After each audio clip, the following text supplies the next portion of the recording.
I can't imagine being a senior at a school that's going under.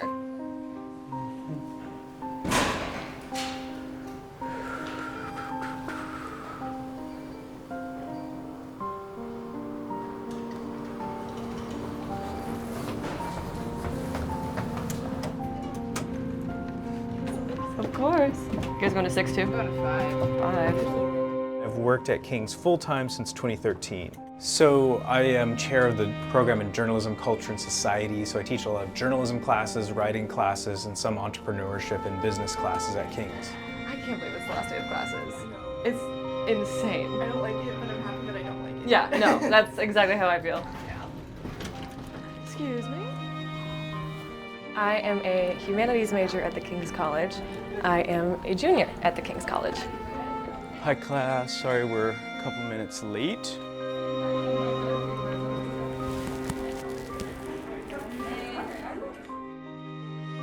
Warren, hello, can you hear me? I can, yeah. Can you hear me? Yep, that's great. I've got your audio coming through the speaker in the classroom here. I think one of the biggest obstacles to the King's College raising money right now is a lack of confidence in the board. I believe that there are wealthy evangelical donors out there that certainly have the resources to see the King's College through this current crisis and put them on a sound footing for the future. The question I think these donors are rightly asking is, what's going to happen to the money if I give it to the King's College? You can have as many donors as you want, but if you don't have a student body and you don't have staff to run the school, it doesn't make much of a difference. So I know I've heard from some students that even if the college stays open, they don't plan on staying because they've lost their confidence in the school, or staff members that are already going to look for other jobs.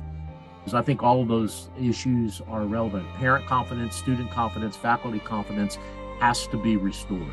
It's going to be hard. It's going to be a grown-up management problem that's going to take grown-ups to solve. I think that King's College is a unique resource in Christian higher education and in evangelicalism generally. It is worth saving, even at significant cost. And it's, my hope and prayer that others will catch that vision. Men and women of financial wherewithal will catch that vision, and that this will be a part of the King's story and not the end of the King's story.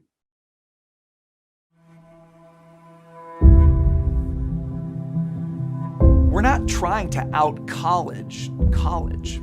When you hear the word college, or even Christian college, what do you picture? The typical college experience works, in principle. Credentials matter. But the true purpose of college is more than the green lawn. The value of a Christian education anywhere is hard to overestimate at this time in our culture, but the strategic location of New York City really does matter, regardless of what career a student intends to pursue. The city helps us wrestle with ideas some of us have never encountered, with people who don't act or look or think like us, who come from everywhere and are up to everything. From visits to museums, Broadway and the Stock Exchange, to internships at the United Nations, NBC, Goldman Sachs, and Charity Water. If it's happening in New York City. Are we doing our best to make good decisions? Are we brave in our interactions? Are we readying our students, each other, and the world for the kingdom to come? Don't just go to college. Don't just go to college. Don't just go to college. Don't just go to college. Come to King's.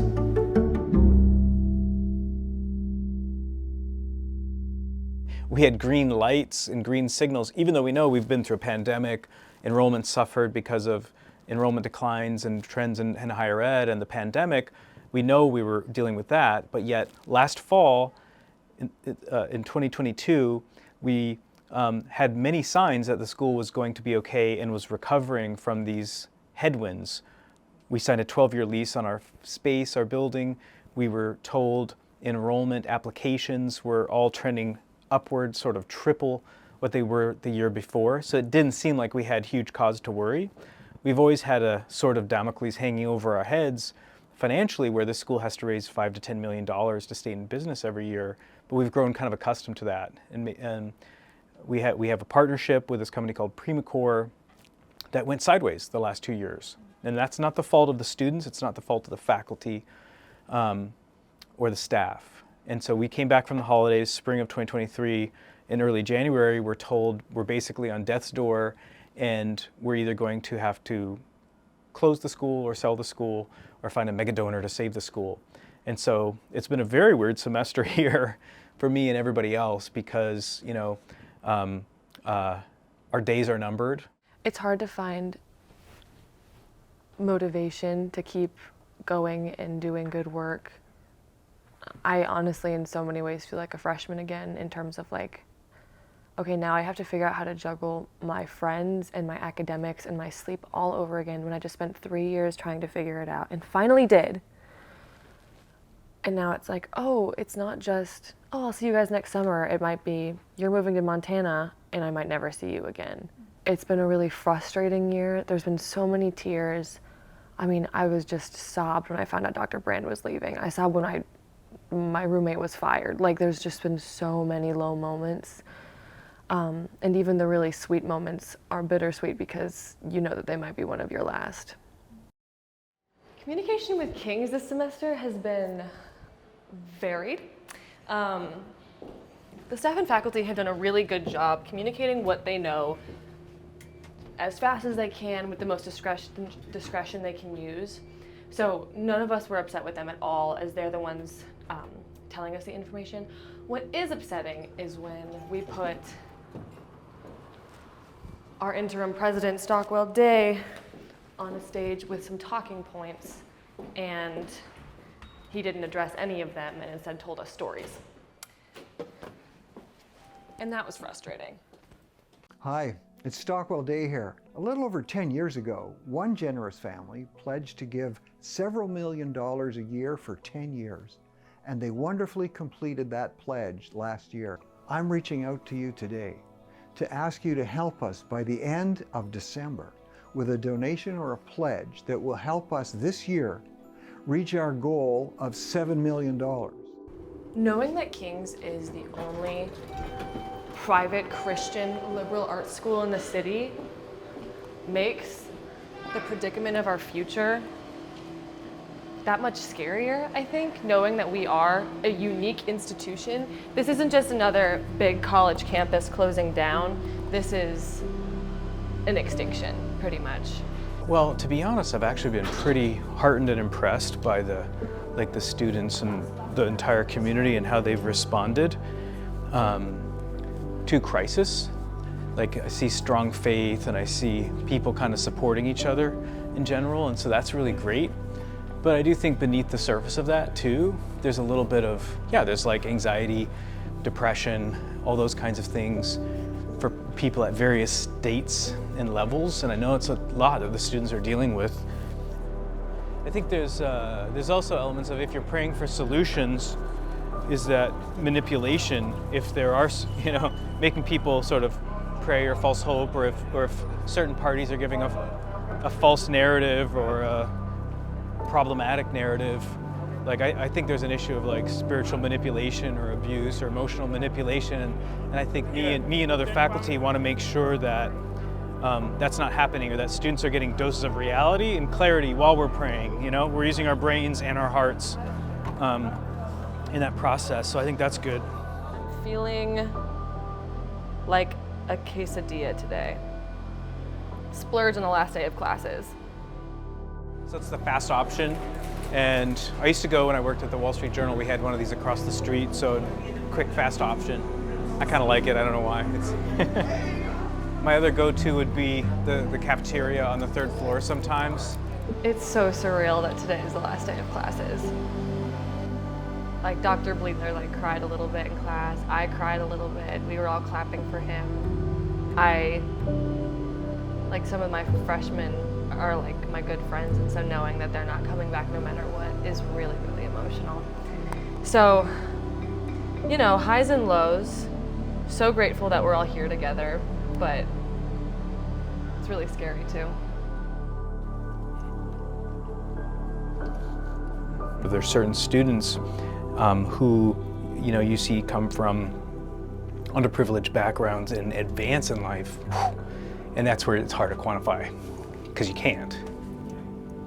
Yeah, or people who, you know, are doing good. You know that they're doing good for their community or their city or their church, and that's hard to quantify. So, hey guys,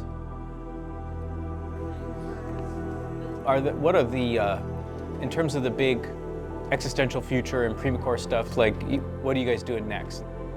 To be given hope week after week of we might be able to come back from this. We, you know, as a new school might want to partner with us. We have a new board.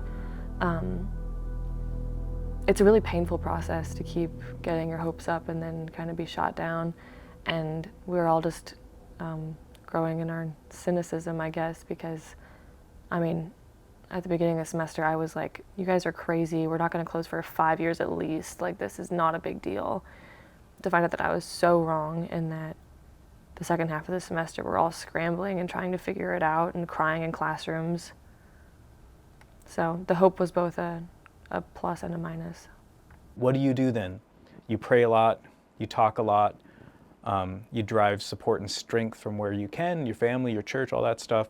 But the biggest thing is you focus on what you can control. And what we can control is teaching and investing in students, caring about them in this process, being there for them in the classroom and in their lives as best we can, writing reference letters for them, you know, and just showing them how do you deal with crisis, how do you deal with chaos. And maybe that's one of the best lessons we can all take away from this. How can you become resilient through really difficult circumstances?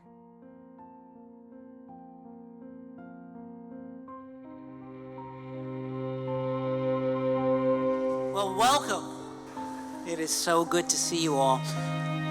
Welcome to the 75th annual. 75 years we're celebrating of the King's College. Isn't that a wonderful thing? Today we gather under some unusual circumstances. The King's College faces some financial challenges which are real, which makes our future uncertain. The Board of Trustees has selected May 31st as the date by which we need to raise sufficient funds through exploring numerous other strategic alliances and fundraising opportunities in order for us to continue operations in 23-24. And yet, despite this uncertainty, I'm reminded today that no matter the future of the college, what it may be, its legacy and mission will live on through you, the class of 2023, and all current students and alumni, as you use your gifts and education to influence the communities with the truth of the gospel, applying the lessons you've learned from our faculty and staff in your home, your workplace, your church, and your community.